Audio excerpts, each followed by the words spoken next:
जिंदाबाद जिंदाबाद जिंदाबाद मथुरा बसुमतारी जिंदाबाद जिंदाबाद जिंदाबाद शंकर बसुमतारी जिंदाबाद जिंदाबाद जिंदाबाद राधा बसुमतारी जिंदाबाद जिंदाबाद जिंदाबाद तपन बर जिंदाबाद जिंदाबाद जिंदाबाद बर हारिया थांना थाथों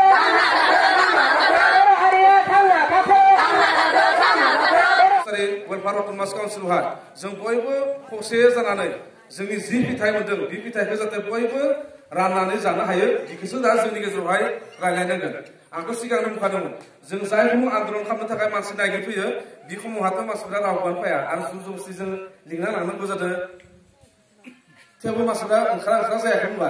आरो बे समावनो आं बुंलांदोंमोन दा नागिरनाय समाव बावनि रावबो मानसि काउन्सिलखौ नागिरनाय समाव बावनि रावबो मानसि अख्रा जाहैदों खिन्थु देनां जितियानि काउन्सिलर जानायखौ जोंसो लाबोदो बा काउन्सिलर जोंनिबो माबानिबो बेखौ बुंनो फैया होनबा दाथ' फैथ'वाखै आरो साननैसो उनावहाय जोंनि काउन्सिलखौ बे काउन्सिलहा इलेक्सन गेलेनोबा जायखिजाया पद मोननो गारनाय माखासे दैदेनगिरिफ्रा फैगोन खिन्थु सिगांथ' सासेबो फैयामोन जेनेबा बिनि उनफ्रोमबो माखासे दैज्लां बोथोर जायो माबा जायो रावबो खबर लाना फैया खिन्थु दा जेब्लानाखि जोंहा माबा मोनसे फिथाइ मोनबायना दा बे मोननायनि उनावसो लिडारफोरा ज' ज' लाना फैसिगोन आरो दा बेनिखायनो आङो रायजोनिसिम हांख्रायनाय जेनेबा जोङो अत खस्थ' खालामनांगौ दासो रायजोफ्रानो आन्दलन खालामनानै लाबोदों दा बे बुस्थुखौ जुदि जों उनफोरहा थिग मथे जुदि जोंनिफ्रा मोजाङै रायजोफ्रा एकता जानानै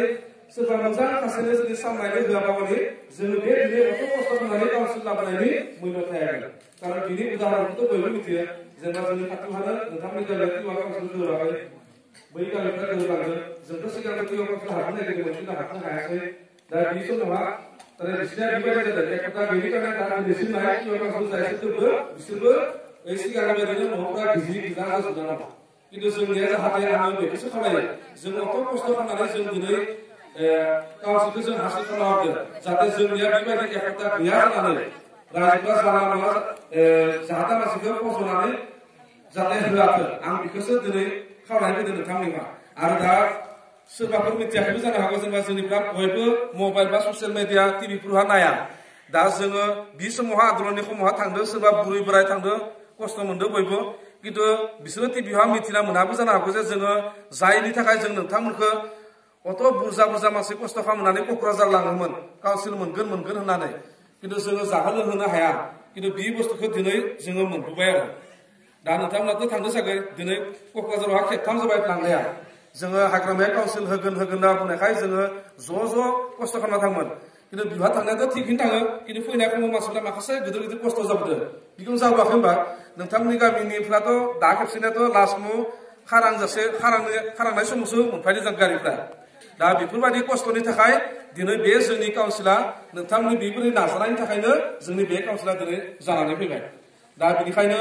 आं खावलायदों रायजोफ्रा दा उननि समावहा मोननायाथ' एसे खहस जायो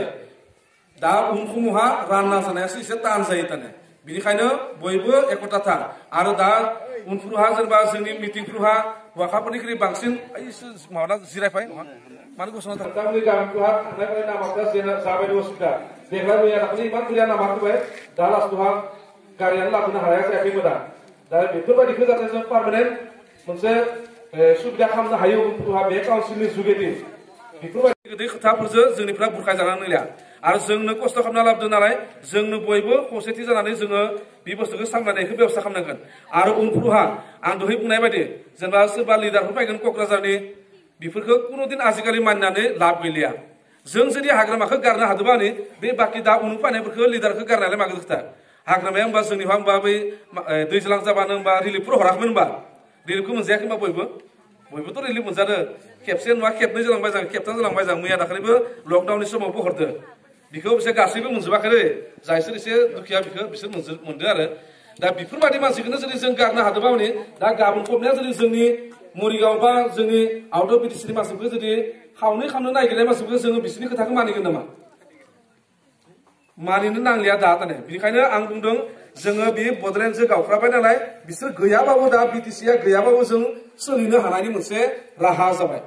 मालायनि आथिं हमनायनि दरकार गैलिया दा जोंनि बे काउन्सिला जोंनिखा बे बिटिसिफ्रा जेसेबांखौनो बुङाथों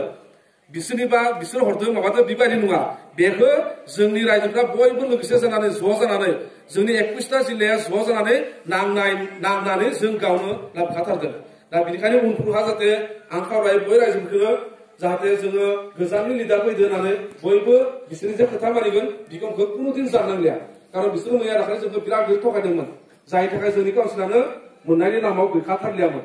दा बेनिखायनो उनफोरहाबो लिडारफोर फैबा जाहाथे बयबो आजिखालिथ' बयबो बुजिनो रोंनाय जाबाय बयबो जाहाथे बुंनाय खोथाखौ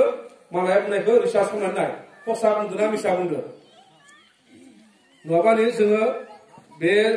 जोंनि बे काउन्सिला मालायजों आधा लांथारनाय जागोन दा बिटिसिआ बेबायदि खालामगोन जोंखौ सिगां जोंखौ मालायनिहाय बन्धक दोननानै बिसोरो सोलिबाय थायोमोन बै इलेक्सन समाव बेबायदि जायाखै होनबा नोंथांमोननो जेनेबा जों जे 20,000 फैसा हरो दा थांनायाव हराखै होनबा 20,000 नोंथांमोना 25,000 मोजां बियो मा जों नोंथांमोननो 25,000 होदों ना बिसोर मालाय 50,000 लादो मात्र जोंनो नोंथांमोननो 25,000 होदो बिसोर मालाय 50,000 लादो होमबा जोंखौ बन्धक दोननाय जायाखै होनबा दा 4.5 बोसोर बिजेपिनिहा जोंखौ बन्धक दोनबाय खिन्थु जोंनि माखासे दैदेनगिरिफ्रा बेखौ मिथिनानै गुगानानै फैनायखायसो जों दिनै साक्सेस जानो हादों बेफोरखौ बयबो गोसोआव लाखियो आरो खारन जोङो माखासे खस्थ' खालामनानै दिनै बे काउन्सिलखौ हासिल खालामनो हादों बेखौ इमान खहसै बावगारनाङा ना सोरबा बुंबानो जे बिसोरनि जानानै जोङो थांफागोन बेबायदि कुनुदिन जानांलिया जों निजेनो हासिल खालामना लादो जों निजेनो बयबो राननानै जागोन तारे बे बुस्थुखौ बेबायदि नङा होमबा रायजोफोर दा आरो आंथ' बारा बुंनो थांलिया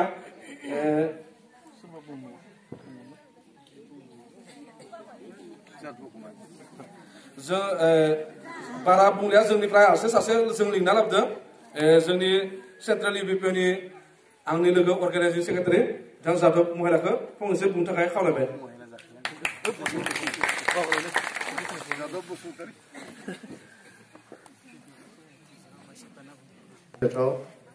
रायजो राजा नोंथांमोननिफ्राय आं मोनसे पारमिसन लानो नागिरदों जोंनि बे मन्चआव आरो रायजोनिफ्राय आं एसे हारसाव बुंलांनोसै गाज्रि मोनगोन नामा नोंथांमोना तारमाने आंहा एसे लेंगुवेजटिक प्रब्लेम दं नालाय बर' बुंबा एसे बेले बेजे जायो आंना ओंखायनो हारसाव बुंलांनोसै माने दुखु मोननाङा जेराव जोंना बर' रावा थांनानै आसाम सरकारनि एस'सियेट लेंगुवेज जाबाय नङा होमबा बेनि गेजेरावबो आं हारसाव बुंनो नागिरदों आरोखि गिबियावनो प्रान 24 हेडलाइननि सेम बावनाय गोसो गोरबोजों बावनाय थाबाय आं दिनै गामिनि रौमारि गामिनि रायजोनि आफादगिरि महरै आं बिथांमोननि बे रायजो राजा बर' हारिनि जिथु मोनथाय होनायखौ दिनै आसामनि गभर्नमेन्टनि सेम आं सर्बानन्द सन'वाल डाङरियानिसिम आरो वित्त मन्त्रि डक्टर हेमन्त बिश्व सेम बिथांमोननि सायाव साबायखरनानै जोंनि बर' गिबि गिबिनि जोंनि बर' रायजोनि बर' बे 21टा डिस्ट्रिक्टनि बर'फोरखौ जिखिनि होबाय बे होनायनि थाखाय जोंनि खुब गोजोननाय मोननानै आं जोंनि रौमारि गामिनि रायजोनि आफादगिरि महरै आं दिनै बेखौ आं साबायखर हरनाय जाबाय